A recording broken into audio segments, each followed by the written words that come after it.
So we want to come at you with some buyer tips. It's starting to heat up outside. I mean, it's going to be 60s all week this week.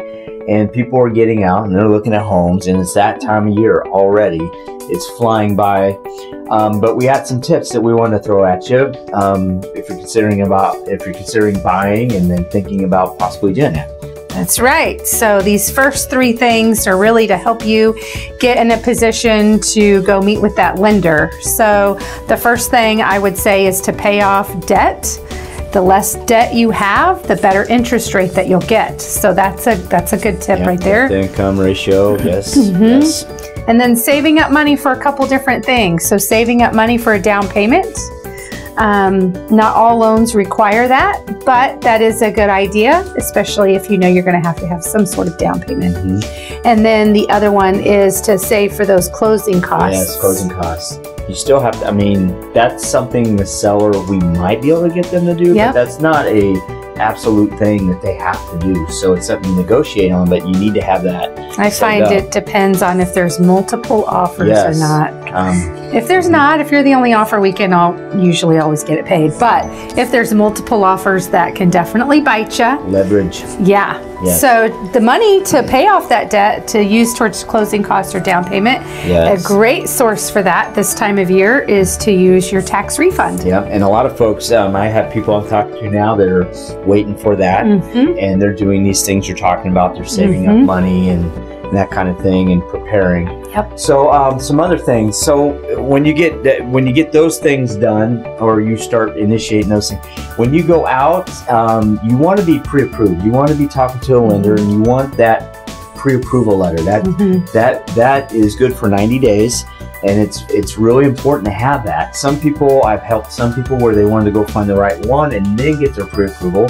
But that's really backwards. It's not the way you should do it, especially in a market where it's less than 2 months supply right now. You will get beat out if you have to run over and get all those ducks in a row. It don't make sense.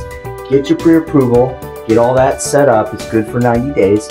Also, that will help us determine how much house you can afford. And when we say how much house you can afford, we mean you need to ask that lender, if they pre-approve you for X amount, what is that a monthly payment? What is that in a monthly payment? Everybody's got a budget. Everybody's got to watch that, or we should. Exactly. And how much you pay for your home per month, you got to factor that in with just living and things you do. So just because a lender pre-approves you for a bunch doesn't mean that's what you can afford. So know how much you can afford, so we know how much house you can go after.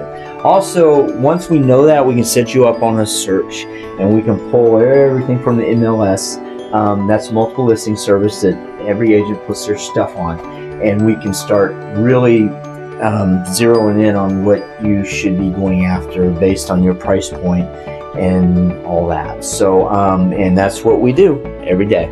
Yep. So, and then part of that search is figuring out what areas you're looking at. Yes. And we've learned that one of the major components to that is the school district that it's in. It's a big one. So if you already have kids in school, you usually want to stay in the same school district. If you don't have kids in school yet, then you're typically doing research to figure out if you plan on having kids. Also, resale value, it makes a big difference.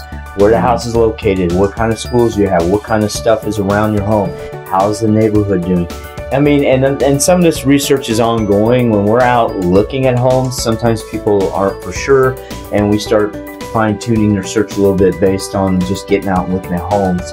They find out that some areas they don't want to be in after all, and then we just tweak it. So the best thing is just get prepared, and this is a great time of year, so just make sure you set yourself up to be ready to jump when you find the one. Yep. And if you got any questions, you can ask us. We're here, and we'd love to help you. Have a good day. Have a great day.